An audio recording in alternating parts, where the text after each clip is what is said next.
Dr. Jeff DeGraff is an author, professor, consultant, and in-demand speaker who specializes in helping organizations make innovation happen.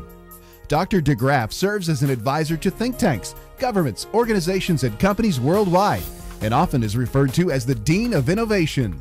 Now the professor is bringing his expertise and knowledge to teach you how to innovate your life. So what we're going to do today is we're going to deconstruct many of these business principles, and then we're going to reconstruct them in our own personal life. So we're going to have to look up, we're going to have to look down, and we're going to have to look around in our lives for where our opportunities are going to be. We're going to have to look at people's abilities to innovate in the context of their skill, in the context of their community, and in the context of their situation. One size never fits all. Thank goodness.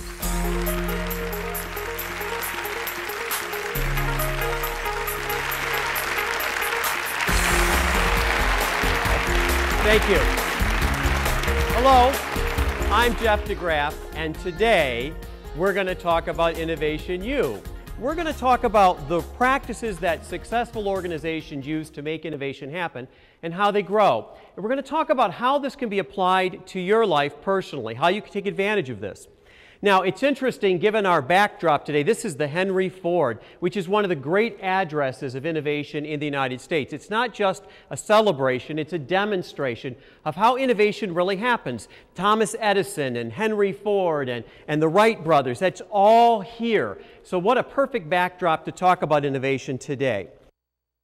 Well, one of the questions I have for you is, what if you were a business? Think about yourself as a business, not as a brand, not as a product, not as an entrepreneur, but the business itself. You have a culture, you have something that you make, you have to sell it to people, you have to figure out what your unique advantage is. Well, there's a few questions I'd ask you. The first one is a very simple one. What do you create? The second is, how do you operate? Tell me about your operation on a regular basis. Who are your people? But most importantly, what we want to know about businesses is, how will you grow?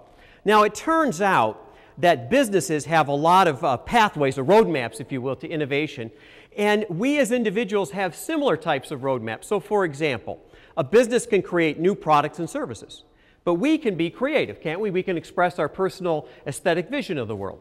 A business has to expand to new markets, and it does this by speculating new markets. Well, we can travel to new places.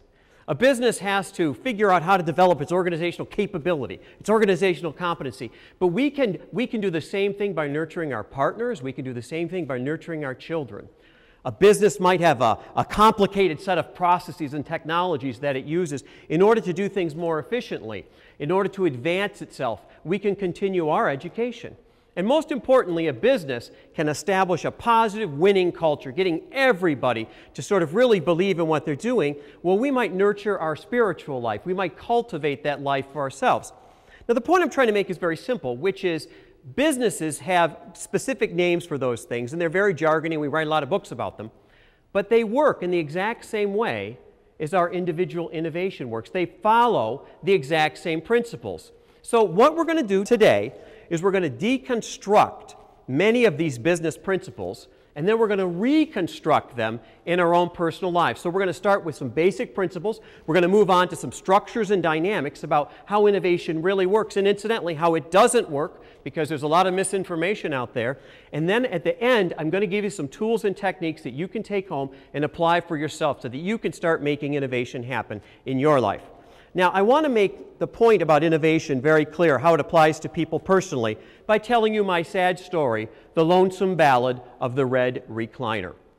Now, I don't know about you, but I had a piece of furniture that was a pre-marriage piece of furniture. Anybody know what that means? Now, I did my doctorate at the University of Wisconsin, so my piece of furniture was pretty bright red, and it was a recliner. You know what I mean? This is where I would scream at the football game. I always assumed that the coach could hear me, and I would rock my babies to sleep, and the dog would sit next to me, and this was the center of my universe. And one day, my wife, who I adore and been married to for a long time, she said that she wanted to redecorate the house. Now, when she started talking about redecorating the house, she had this vision that the house was going to be like a French bistro, you know, and things were going to be, she had names for things like Dusty Rose, and I started hearing about like French Blue. I don't know what French Blue is, do you? Right? So she was giving me this whole vision, and I was just kind of going, yes, that sounds great. That would be a wonderful thing for the house to have. It never occurred to me that the red recliner was not part of the vision. So one day I came home, it's late at night, and I go to sit in my red recliner, and there's no red recliner. And then it occurs to me, the worst possible scenario. I go downstairs, and there in the damp, dark, musty evening sits my lonesome red recliner. Now, my mind at this point is a miasma of thoughts. What could possibly be going on? And it occurs to me that I never volunteered how the red recliner made it into the vision of the new French bistro that we live in. But it occurred to me that, wait a minute, maybe I have a new vision for my red recliner. I always wanted to have a play for it. Anybody else like this? You wanted to have a play for it? Yeah. So I went out the next day. My mind was feverish about this, and I bought the biggest television I could possibly fit into the basement. And I put it where? In front of the red recliner. And then what do you have to do? Then you have to buy one of those video games where the kids all jump up and down and they surf and do all kinds. And you got to put that on the television set by where? By the red recliner. Then you got to take all the junky furniture that nobody used and you put it where? Around the red recliner. And about a month before Christmas, my red recliner is missing. There's a hole now in my fort in the basement. And sure enough, Christmas comes, and under the Christmas tree, Santa Claus has brought what? He's brought the red recliner, but it's no longer red. It's now covered with French chickens in dusty rose and blue. Now, why do I tell you this story? I tell you this story because I hate change, and so do you. Most people who talk about change, loving change, are either thrill seekers who are slightly off balance or haven't really accomplished anything in life. We don't like change because change is moving away from things. We like innovation because innovation is growing towards something new. Now, it sounds like it's a minor distinction, but think about in your own life when you've been forced to do something that's a reaction to something, as opposed to something pulling you, compelling you to go forward. And that's where we're going to start. We're going to start by saying innovation has to use the things around us to pull us forward. Now, I want to give you a few simple rules that work to our advantage, because one of the things I'm very concerned about, I'm very concerned that we end up resorting to magical thinking. The airy-fairy world is going to make us better and new, but it's not. And boy, if the past few years haven't taught us that, I don't know what will. But the world is filled with dynamic powers that can help us. And we have to start with some of these basic assumptions. And the first one is simple. We seek to grow into wholeness. Everything in our life is around growing into wholeness. Whether it's the ecosystem we live in, whether it's the schools that we attend, everything compels us to grow. Not just ourselves. It's not just you. The things around you compel you to grow. I love this quote from Immanuel Kant, the great German philosopher. Everything is both part of a greater system and a whole thing unto itself. Now, there's a second basic principle we're going to have to take into account here, and that is wholeness is an aspiration. It's not a destination. There is no there. We never get there. And that's hard, isn't it? But it's also a gift.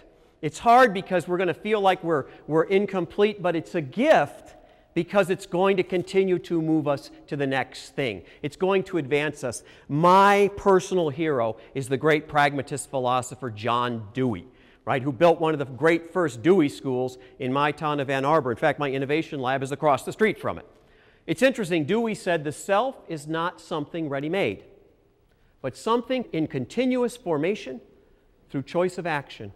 It means even though the world around us is moving and growing, we have to opt in. We have to decide we're going to participate in it. One of my favorite examples is Benjamin Franklin. What a perfect sort of backdrop to talk about Benjamin Franklin. You know, Franklin's life is a series of steps, isn't it? It's a series of wholeness. He's the ultimate polymath, which is a fancy word for somebody who's good at everything. He was a penniless runaway.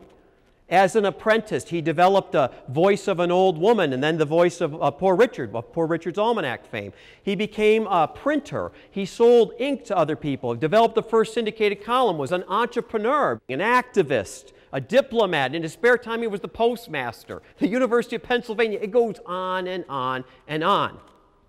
What would have Franklin done if at any point in his life he would have said, I've accomplished it, I'm there? He would have never been pulled forward. He said, no, there's another thing, there's another thing, there's another thing.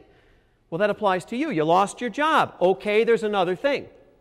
The relationship didn't work out. Okay, there's another thing. There's another place to go. There's another way to be wholeness. You're never done. But we see people all the time who've given up, don't we? They're young, they're old, it doesn't matter. They've quit. They've said, I've arrived. And they've lost the gift of not being complete. That's what it means to be human. That's the human experience. Now, I'm going to give you the most important rule that organizations continually miss around innovation. It's a simple rule. There is no data on the future where growth